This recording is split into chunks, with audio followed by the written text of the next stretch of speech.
লোকসভা ভোটের পর থেকেই জল্পনা চলছিল। অবশেষে প্রদেশ কংগ্রেসে অধীর জমানা ইতি টেনে তরুণ প্রজন্মের নেতা শুভঙ্কর সরকারকে প্রদেশ কংগ্রেসের সভাপতি করল কংগ্রেস হাইকমান্ড।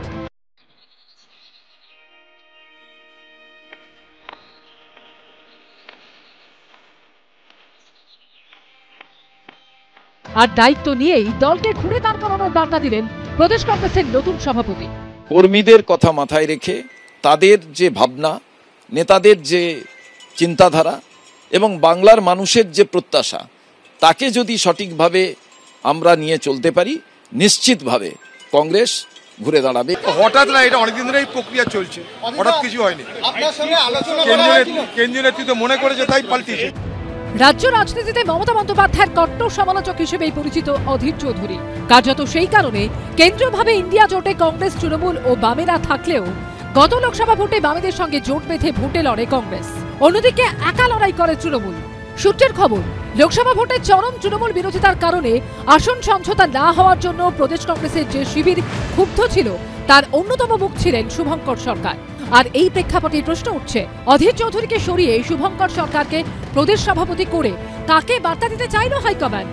বাংলায় তৃণমূলের প্রতি কঠোর সমালোচনার ভূমিকা থেকে কংগ্রেস কি এবার সরে আসবে?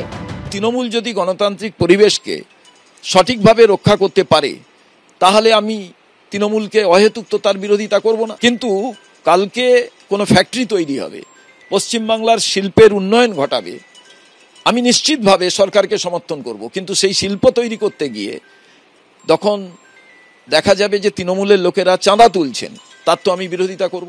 মানুষ তো পরিষ্কার বলে দিয়েছেন যে কংগ্রেস সিপিএম এর সঙ্গে যাওয়ার পরও ব্যর্থ, এবং কংগ্রেস সিপিএম একসঙ্গে যাওয়ার পরও মানুষের রায়ে তৃণমূল কংগ্রেসের সরকার গঠিত হয়েছে। ফলে মানুষ যেটা চান সেটা পরিষ্কার প্রকাশিত। আর পশ্চিমবঙ্গ প্রদেশ কংগ্রেসের আগের জমানায় সিপিএম এর সঙ্গে হাত মিলিয়ে তৃণমূল বিরোধিতা করতে গিয়ে যে সাইনবোর্ড থেকে ভিজিটিং কার্ডে পরিণত হয়েছে, সেটাও সবাই দেখতে পেয়েছে। এখনো পর্যন্ত আমরা লেফটের সঙ্গে অ্যালায়েন্স করে নির্বাচনে লড়াই করেছিলাম, ঠিক আছে। লেফট আমাদের ইন্ডিয়া জোটে শরিক ছিল, আবার তৃণমূল কংগ্রেসও ইন্ডিয়া জোটে শরিক আছে। আমরা জিততে পারিনি, মানুষ গ্রহণ করেনি, আমরা জিতিনি। আমাদের দেখতে হবে কোথায় কোথায় আমাদের ল্যাকুনা ছিল। যদি দল মনে করে, সমস্ত কর্মীরা মনে করেন যে কংগ্রেস একা লড়লেই বেটার হবে, তাহলে আমরা সেই দিকে যাব।